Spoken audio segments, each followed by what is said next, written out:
Thank you for the introduction. I'm going to talk about the current status and the current deployment of BECCS. So first of all, what is BECCS? Very simple, just to get everyone introduced to this topic. Well, BECCS is, as Chris mentioned, bioenergy with carbon capture and storage, and it goes under many names. I prefer to use BECCS because it's established in the IPCC terminology. And eventually it's the opposite of fossil fuel emissions that you could create, the negative emissions. Very simple, how does it work? As all of us know, CO2 is involved in the carbon cycle, and this has been going on for billions of years through photosynthesis and respiration. But we as humans are involved since hundreds of thousands of years, since the first campfires. And nowadays we do everything from paper to electricity, combined heat power, etc., from biomass. So we already have a lot of biomass energy systems installed.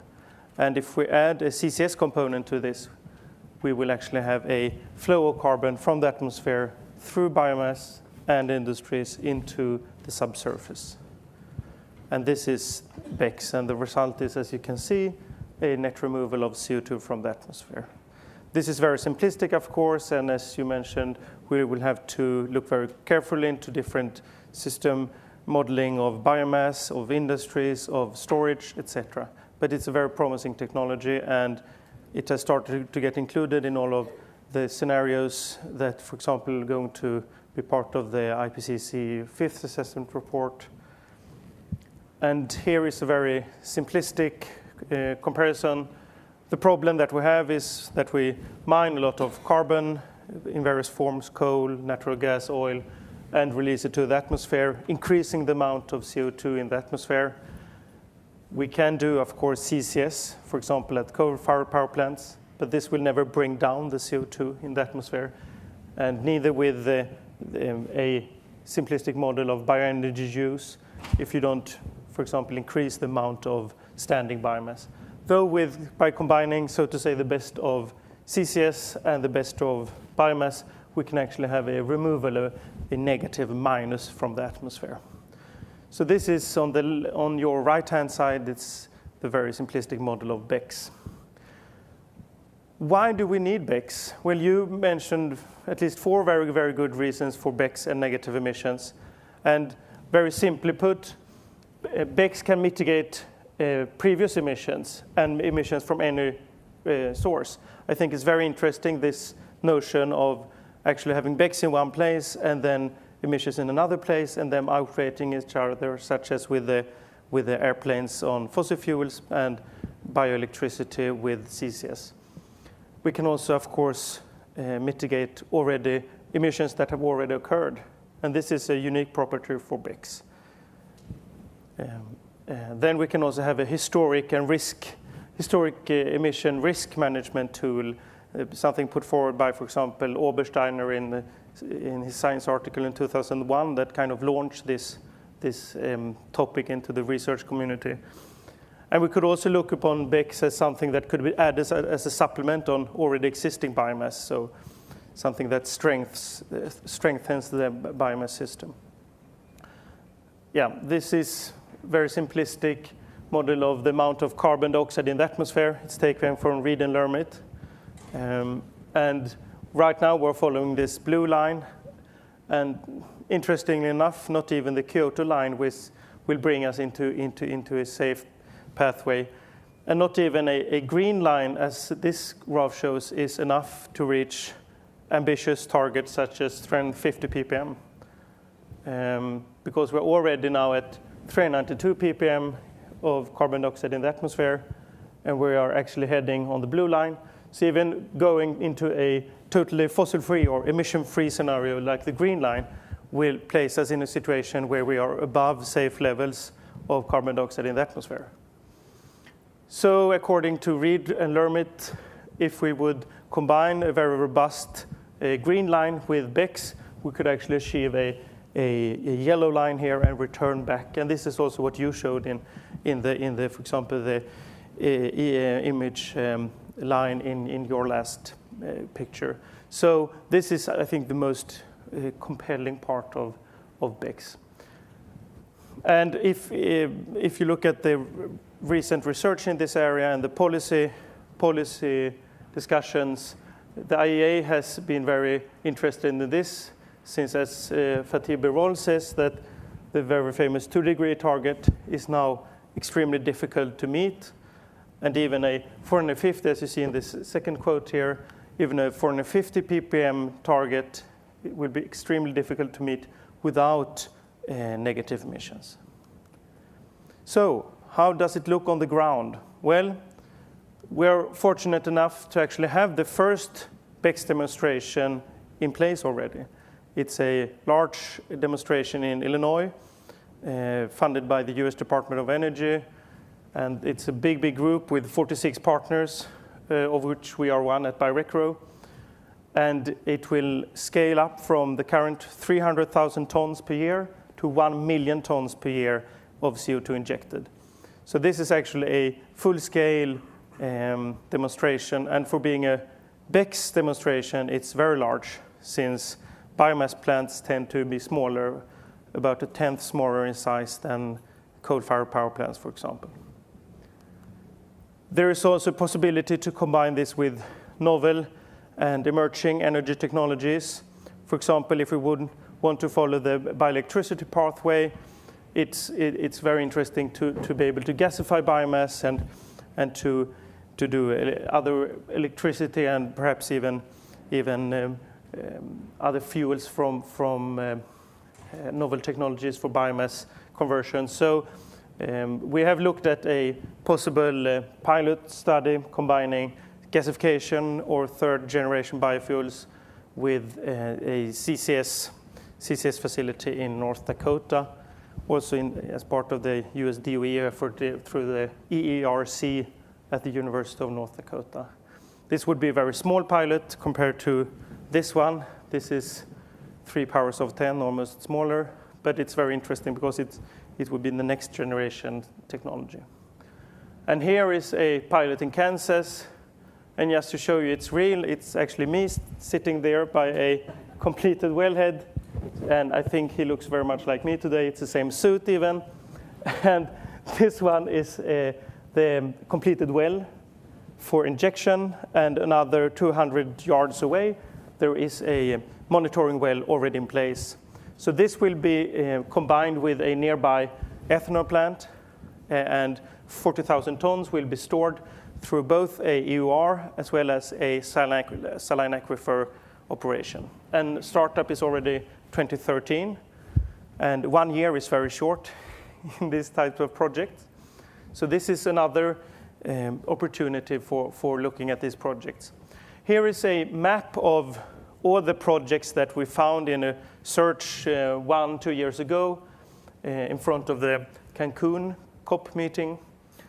So here you can see there is predominantly 3 different technologies: pulp and paper, ethanol plants, and gasification and other technologies, so next generation conversion. Unfortunately, a lot of the plants is, of course, in the United States and North America, as well as Europe, especially Western Europe. And there is very little activity in some key areas for BECCS deployment, especially Africa and South America. So it's going to be really interesting to hear the next talk on this, because, for example, Brazil is very promising for BECCS deployment. And here's a project list. 3 of those that you saw in the last picture are actually in operation, one of them being in the Decatur plant that I showed a picture from. And then we have one actually that's already completed. The University of Kansas made a small pilot last decade that they completed with interesting results, and they are available. So here you have the guys who are waiting in the queue. Of course, there is way too little activity here because of current carbon policies and the economic crisis, etc. But the real challenge now is, of course, to push more projects from the preliminary stages into the green stages here, where we have actual deployment, instead of pushing them down here where they will be canceled, as you may notice here. So this is the short-term challenge. And there are lots of problems, unfortunately. This is, of course, no news to you, but the carbon price is now way too low to even come close of incentivizing the technologies that we're discussing today. There are some opportunities that we pursue at Biorecro, but they are small scale compared to the challenge. Then there are some institutional challenges, and workshops such as this are a great opportunity to overcome them, spreading knowledge about these technologies, getting both fundamental researchers all the way up to policy makers to be involved into this discussion. And there is a set of issues such as biomass accounting, the ILUC discussions, etc., that feed into the BECS systems and make them even more complex to analyze and to do research on and get good results. So essentially, it's a blurred view, and it's because of baselines and all of these issues that I mentioned. And my hope is that, of course, the research community will now address more and more of these questions. And it's coming more and more research. So I think this is on the way to overcoming the initial barriers to establishing a vibrant discussion on this globally. Here is another scale-up issue. Right now, the projects which I showed are a couple of 100,000 tons a year. And if we are to follow the IEA roadmap for CCS, we will need to scale from a couple of 100,000 tons per year to 36 million tons a year in 2020. That's a very big scale-up. It hasn't started yet, and we're already 2 years into this decade. 2020 is very close. Building one of these projects takes 2, 3, even 4 years. So this is a major challenge that I am very involved in. And of course, a lot of the discussions today, we're going to look at the 2050 target. And the bad news is that when we compare this amount, the 36 million, it dwarfs to the 2050 target. And this is not a small issue. The amount of institutions, the amount of incentives, the amount of industry capacity that we need to build up, we have to scale it exponentially many times over. So this is a real challenge that we shouldn't underestimate. And of course, it's important that we start now here, and also that we have a good site and a good plan for achieving the 2050 targets and actually reach those large-scale global negative emission systems that are needed for conservative targets, that is, ambitious targets. We have the issue of sustainability of biomass, and I think there are a couple of talks on this today, so I will not speak a lot about it. I would just want to point out that it's not black and white, it's grayscale. There is good, there is less good, there is okay, there is bad, and there is very bad biomass supply systems. So it's important that you take a close look at each and every system, rather than say, oh, this will drive that, and etc. So one of the issues, of course, is if we have a biomass energy system, if we apply BECS on it, how will that application drive land use change, for example? Quite difficult, not very easy to understand. And I'm looking forward to discuss that in the breakout sessions this afternoon. It's not only problems, there are actually some opportunities out there. So one is, of course, that you have already a lot of facilities in place, such as the pulp and paper plants I mentioned. And there are many other applications. Power plants, combined heat and power plants, ethanol production, biogas upgrading, gasification of biomass, novel technologies, perhaps including algae, etc. So there is a lot of different technologies. So BECS is not one technology, but 20 times 20 technologies, because then you also have different storage technologies, etc. So this is an area rather than only a niche. One of the most interesting early opportunities, I would say, is ethanol industry. Mainly because you will have a very pure stream of CO2 coming out of an ethanol fermenter, 99.99% pure in many cases. So it's zero capture cost, and normally capture costs are the largest parts of a CCS system. So you could get a very low cost and quite high volume amount of CO2 from an ethanol plant, typically 50 to 300,000 tons of CO2 per year. And as I showed in the Decatur example, which is one of the largest ethanol plants in the world, you can actually even have 1 million tons per year stored. There are all of the projects currently operating are with CO2 from ethanol plants. And there are 2 more, like the one in Kansas where I was kneeling at the wellhead. They are also ethanol. And there are, only in the United States, there are around 200 ethanol plants in operation. And there is hundreds and hundreds more in Brazil, for example. There is even one in my home country, Sweden. So that's I would say, the ethanol industry, even though it's not optimal from an energy perspective, and especially not from a primary energy to energy use perspective, it's very interesting to start with those ethanol plants to get the BECCS technology going. You will also find 300 million tons, and more than that, of biogenic CO2 emitted from pulp and paper plants every year.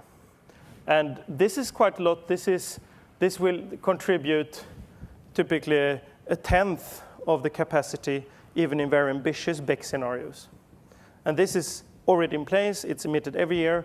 That's 1 million tons a day almost. So this is a major opportunity. And these plants do not have this very nice pure CO2, but they have a lot of it, 500,000 tons to 2 million tons a year. Yeah, the last 5 minutes or so, I will talk a bit about BECCS in Sweden, where I come from. There are a couple of countries, of course, that have better opportunities for BECCS, especially the ones that have a lot of biomass, such as Sweden, Brazil. Even in, I would say, United States is a very good country for doing BECCS.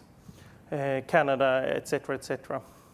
So BECCS in Sweden, if you look at the Swedish emissions per capita, they're very low, and we're not that many people. So in 2010, Sweden emitted 65 million tons of CO2, okay?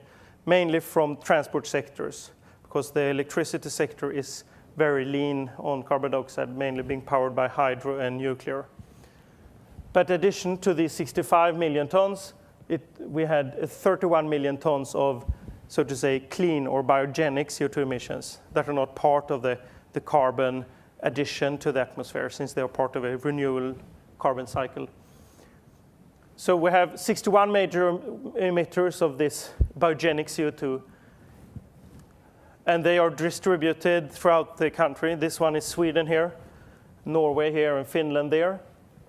And they're distributed among here quite evenly, but up north where we find the really large plants, you have biomass here in the middle of Sweden, and then it's transported down to the coastline, turned into the papers that people are writing with in Europe, and then the CO2 here could actually be captured at these plants and shipped to Norwegian storage sites.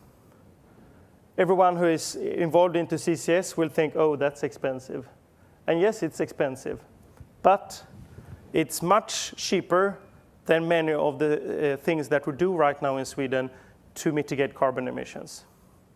Sweden has one of the, if not the highest carbon tax in the world right now.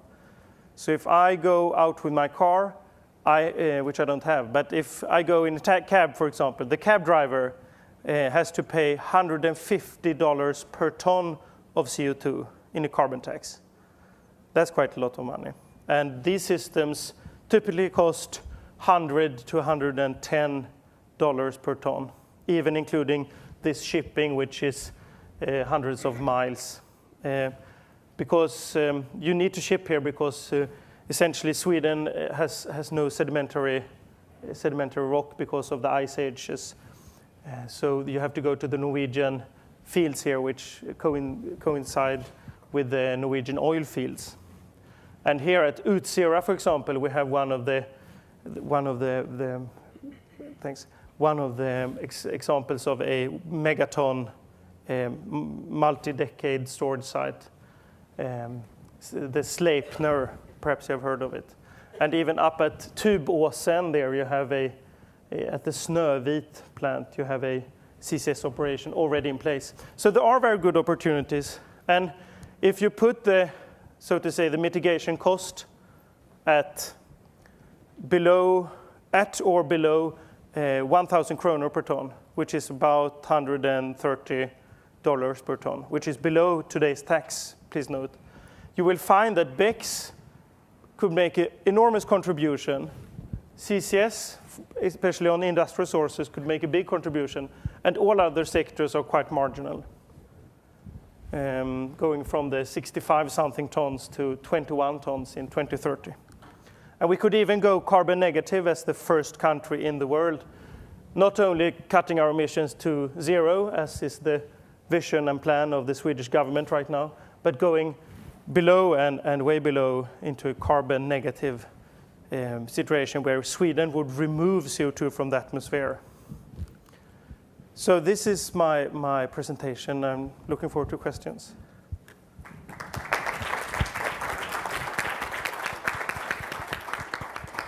Questions for Henrik? You can pick, unless you want me to. Please, in blue shirt. Okay. Thank you. You suggested that Sweden's aiming to go carbon negative perhaps by 2030 using BECCS. I'm wondering if you factored into that calculation, if you're using Norwegian oil fields with enhanced oil recovery, the additional carbon emissions from the oil which is removed from those fields. Well, actually, they have made a lot of EOR, as it's called, enhanced oil recovery. I think that was what you meant, injecting CO2 to get more oil out. And it has not proven very lucrative in the Norwegian oil fields. They are not as the Permian Basin oil fields in Texas, West Texas. So this would actually be for saline aquifer storage. It tends to be very difficult also to do EOR at those offshore fields compared to onshore fields. So no, it's not with EOR in this situation. Please.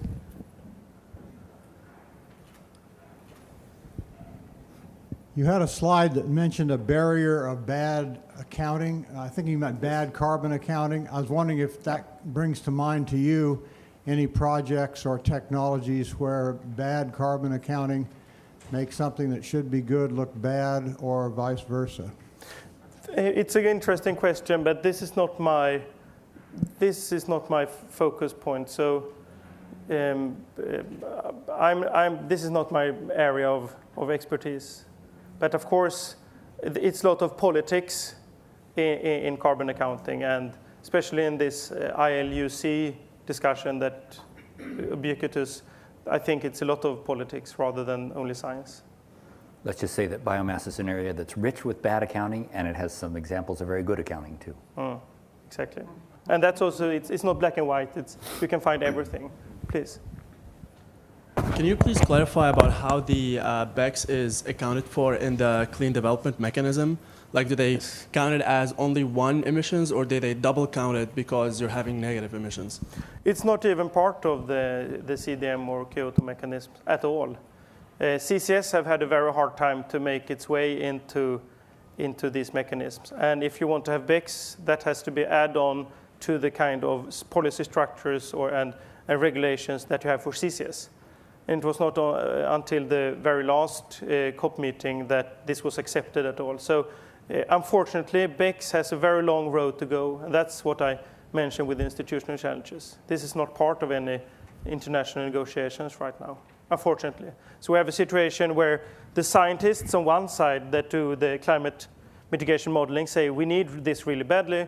And then we have the policy on the other side that say, what's this? They don't even know about it, and they don't work with it. So that's a big challenge, of course, to bring these together in the short perspective. Maybe we take one more question. Please. I'm trying to understand the economics. Did I understand you to say it takes about 110 euros per ton of carbon to make BECCS cost-effective? No, and this is also a very good point. As with the biomass, as with many things when we're speaking about energy systems, you could find a system with very low cost and a system with very, very high cost. The Swedish systems for BECCS are very expensive in international perspective. So they would cost perhaps $110 to do the Swedish case scenario, $110 per ton. Whereas if you do this in Decatur, where you have the first large BECCS demonstration, we are down to perhaps $30 per ton. Of carbon, not CO2. Of CO2, yes. This is CO2 Okay, equivalent. thank you. Yes, thanks. Okay, please join me again in thanking Thank Henrik you. one more time.